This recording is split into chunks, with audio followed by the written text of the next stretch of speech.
Hello everyone, my name is Scott and I'm your Northwest Geology guy. Today we're going to be talking about the seismic activity and weird things happening in California. But let's start out here in Northern California at the Geysers, which is a geothermal plant that was constructed in the 1960s. And USGS said that they really didn't have good seismology equipment in that area to, look at the risks and dangers of the area before they built the plant. But lately, we've had a above average normal swarming at the geysers, the largest being a 4.1, and many aftershocks. Well, we're over 100 right now. But this area is really rocking and rolling. Not quite sure what's going on. We only have one fault here, and for some reason it won't tell me the name of the fault. So I'll have to research that. But it's just all basically centered right at the plant itself. Here's the 4.1, and all of them seem to be clustered like here and down in here. But it's a very mountainous region, and they tap into the thermal heat down below from a magma source in the crust.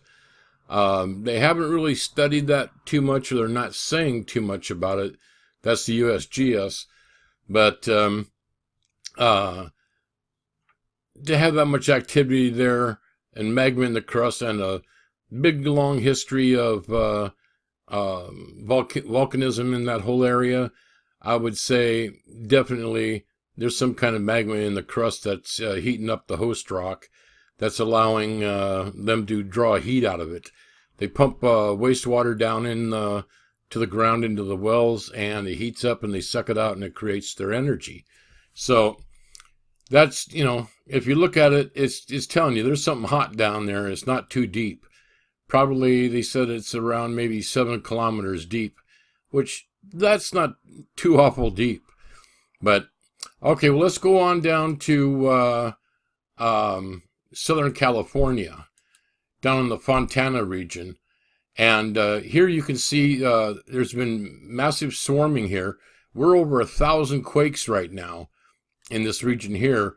And it's not really on a known fault, but it's close to a lot of faults. I wish I had brought that up. But the yellow here is quakes that occurred over 2 weeks. The orange are the ones that occurred in the last 2 days. But it's been started since May 25th and keeps going and going. It was progressing to the north, but on Friday it took an unexpected turn and started going back south. Kind of almost resembling our ETS events up here in the northwest on the Cascadia Fault. But that is kind of weird for earthquakes to start progressing one way and then turn around, do a about face, and go back the same way. But I can tell you now, these little quakes here are not releasing any pressure on the tectonic area here. What it's doing is it's building up stress beyond where the swarm is. So if there's a nearby fault that already has built up stress, the addition of the stress coming from the swarm could cause a larger quake. But who knows? I'm just an amateur, and if the USGS professionals can't figure it out, well, I don't think I'm going to either. But here's an article I found from USGS, and they're trying to explain why there's so many quakes here, but they really don't tell you the reason why.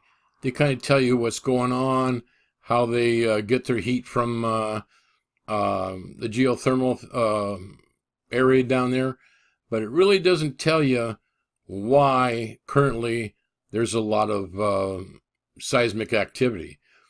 But it kind of goes into detail a little bit and tells you about volcanic rocks as young as 10,000 years are found further north in the Clear Lake region.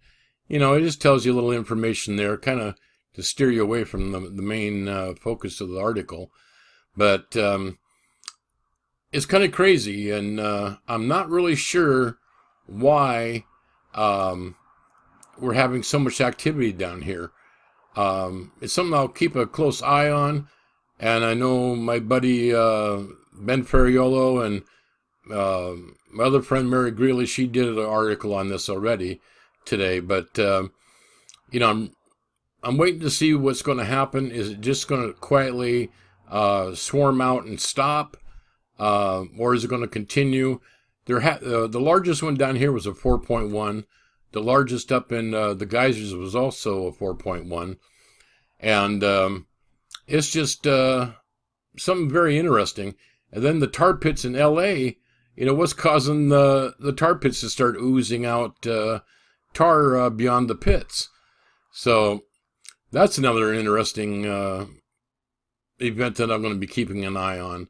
So stay tuned. Keep an eye on Ben Ferriolo's channel and mine. We give you the best information we can find on it. We don't use conspiracy theories to create our videos. We go on the hard facts. And Ben is an excellent amateur seismologist. The guy is like a whiz kid in seismology. But I hope you guys enjoying the articles that I'm giving you guys.